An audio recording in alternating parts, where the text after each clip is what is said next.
naman sa computation raw po ng scores, siya ang lamang, kaya siya dapat ang tunay na wagi. Pero siya ay biglang nasawi ng ibang pangalan na ang tawaging winner. At upang ikwento po ang kanyang mga hinanakit, narito si Jasper Andrea Mendoza. Pasok! Wow! Ang ganda naman ni Andrea. Good morning, Andrea. Good morning po, Ate Annie. Anong nangyari? Bakit hindi ikaw ang tinawag na winner? Ayun po, nagkamali po yung yung score sa tabulation. Sino ang nagsabing nagkamali? Bali kasi yung manager ko, si Kuya Jojo, Oo. tinignan niya yung tabulation at the time na yun, tinawag si Rudy Oo. na siyang nanalo. Si Rudy yung yung kalaban ko po sa singing contest. Si Rudy yung kalaban mo. Siya ba yung sinabing tinawag na nanalo? Opo, siya po yung Okay. tinawag. Paano naman nalaman ng manager mo yung tabulation ng scores? Di ba dapat yun hindi pinapakita kasi dapat ang may alam lang nun yung mga organizers? Kasi po ganito po yun, noong time na na nagpo-perform kami, nandun po siya sa likod ng ng tabulator. So ngayon nakikita niya kung ano yung kaganapan doon sa sa mga scores.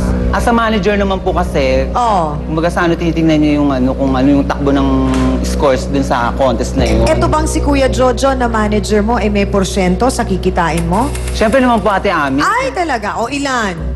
Ilang Ano lang percent siya? ang kinukuha? 20%. Uy, malaki ha? Gaano katagal ka na bang sumasali sa mga singing contest? 30 years na po. So, lagi ka namang panalo. Lagi pong panalo. Actually, lagi ko po siyang tinatalo si Rudy. Hindi ito ang unang pagkakataon na nagkalaban kayo. Opo, natalo ko po siya sa Quezon City, sa Marikina.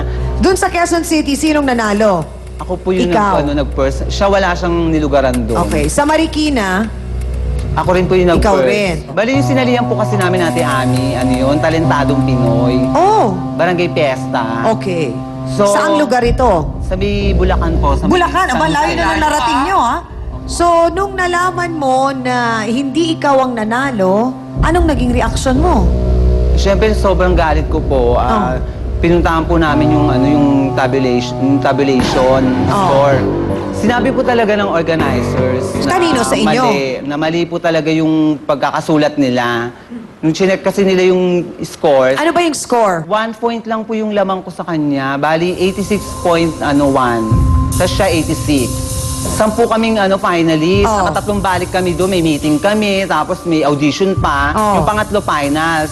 Okay. So, kaya galit na galit ako kasi sobrang pagod namin yun ang effort na ginawa namin. Tapos ganun na mangyayari. So, pag sinabi bang winner take all, walang mga runner-up yan? Wala po. Isa lang So po. isang winner lang. Magkano yung premyo? 5,000 po. 5,000. So kayo, umuwi kayong luhaan. Yung ibang contestant, talagang wala kayong naiuwing premyo. Kasi wala po talaga. May entrance pa ngayon ng 200 eh. Anong sabi nung si Rudy? Sa kanya na binigay ang 5,000? Habang chinecheck yung yung scores noon, umalis na siya. Dala na niya yung premyo. Opo, pina-announce naman ng ng Organizers. sa MC na wag mo nang aalis sa mga contestant. Pati yung nanalo. Kasi nga meron nga ganung nangyari na So, kinausap mo ba yung mga organizers? Sinabi ba nila sa'yo na gagawa nila ng paraan na makuha yung 5,000 kay Rudy para sa'yo mapunta dahil nagkamali? Kung sino man, kung yung MC sa pagbasa o yung writer dahil sa sulat dun sa cue cards o kung ano. Actually, nung Anong time pinangako na yun, nila sa'yo? Yung time ni Ate Ami, nag-meeting kami noon. Tapos, pinag-meetingan namin. Tinext na si Rudy na bumalik para pag-usapan ngayon tungkol sa ganun. Premyo? Opo, sa premyo na ibalik niya. Tapos hindi siya nagre-reply. Hanggang sa pinuntahan na po siya, nalugod na po siya dun sa bahay nila. Umabot sa ganun? Opo, nakita po yung asawa niya. Yung asawa niya, super deny, wala daw doon. Kasi kung talagang wala siyang balak na na kunin yung premyo na yun, pwede naman siya makapag-usap sa amin. So simula nung gabi na yon na natalo ka ni Rudy, hindi na kayo nagkita ulit? Nagkita kami noong December 3. Bakit kayo Karoon ulit ng nagkita? contest doon. Yun naman po yung contest din na na Talentadong Pinoy.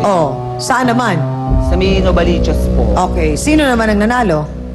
Ayun, ako naman po yung nanalo doon. Ikaw ang nanalo. O bakit hindi mo sinabi kay Rudy na yung sa Bulacan, ikaw ang nanalo, nasaan ang premyo? Kinausap ko rin siya noon eh. Sinabihan ko, sabi ko, nasa na yung yung pera? Nagmamatigas siya, ayaw niyang nagwawala nga siya doon nung nasa Novaliches kami.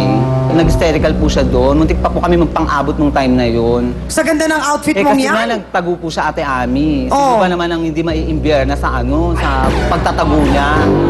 Di ba? Oo nga naman. Nakakapang-init ng ulo yon. Ikaw ba, Hans? Sumali ka dati sa mga amateur singing contest? Ay, siyang isang beses ko lang na-try at sa kagandahang palad, talo. Uy, bakit? Maganda ang boses mo, ha? Hindi, talo in the sense na third place Ano yata. kinanta mo? Yung kanta ni Cory Hart, yung Never Surrender. Sige nga, parinig. So if you're lost and on your own, you can never surrender. And if your path won't lead you home, you can never surrender. Sa palagay mo ba, Andrea, pag kayong dalawa ni Hans ang sumali sa contest, sino ang winner? Ikaw o si Hans? Parehas kami. Ah! Siyempre pareho kami mag-sister. Safe! Oo, pareho daw kayo mag-sister, kaya pareho kayong panalo, Ako ha? ha, bait-baitan ka dahil alam mong co-host ako dito. Hindi kaya nag-uusap na lang kayo na, ito ha, ngayong gabi, ikaw ang panalo, sa susunod na lugar, ako naman, ganon? Hindi Tapos, hindi niya gagalingan para ikaw naman ang manalo, hindi kaya? Hindi naman talaga siya magaling eh. Hindi talaga. Ang sinasabi ni Andrea ang hindi naman daw talagang magaling na katunggali niya.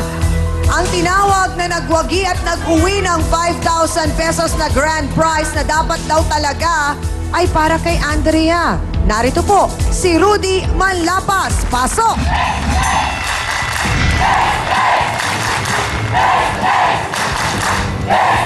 Ay! Sandali! Rudy! Kamo. Sandali lang! Kapal ang pagmumukha mo. Mas makapal mukha mo! Nagreklamo.